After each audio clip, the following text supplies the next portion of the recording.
So James, thanks very much for joining us, and what a start Carlos has had for his career at Williams. You're getting your money's worth already, right out of the box in testing, right out of the box in practice as well. How much of an impact is he having on the team? Yeah, it's significant. I mean, I said this when we signed Carlos, but I'm fortunate to have two world-class drivers in this team now, Carlos and Alex.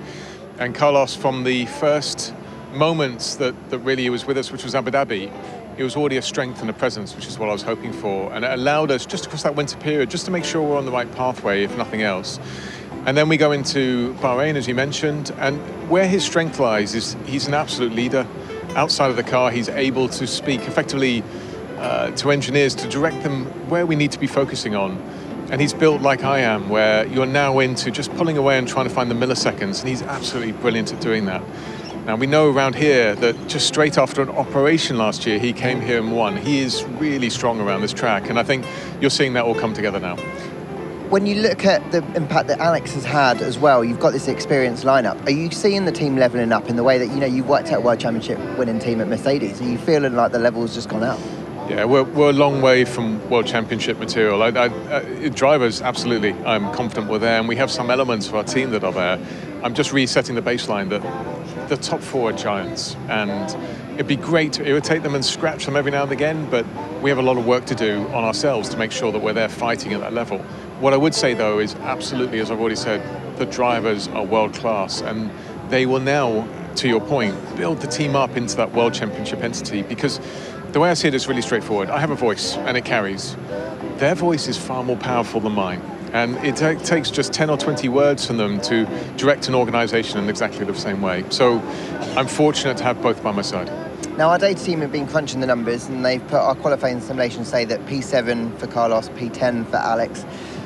Okay, your face says a lot. Do you think you can get one or both cars into quali? Actually, what I was really thinking when you were talking was, how do you crunch numbers? It's an expression, but how do you really crunch numbers? You force them together to get the final number, right? Right, yeah. I mean, when you force numbers, they're probably not the right answer. Here's how I'd put it. Where Ferrari are, where McLaren are, where Mercedes are, and Max as well, is really strong. I think the field is going to be the tightest field we've ever seen in the history of Formula One, but they're a little bit stronger than where we are at the moment. And where that midfield is, which includes, you saw yesterday, Tsunoda was right up there. Hajar is right up there as well. We had even Hülkenberg popping a lap in. I thought, well, that's quite impressive. Not sure where that came from. And Alpine have really been very close to us all the way through testing in here as well. So I think if we do an absolutely incredible job getting two cars into the top 10, it's possible. The seventh, though, requires just everything absolutely coming together. Now, the great thing is, when you're talking these tiny gaps of just a few tenths, what it means is if we get everything absolutely right and someone doesn't, there's an opportunity to take. But I think the direction you're talking about, two cars in the top 10, that's our aspiration. What a way Williams have come from P9 at the end of last year. I know. When I look 12 months ago, the transformation is enormous. Everywhere I look, there's not an area that hasn't been touched or moved. But we still have a long way to go.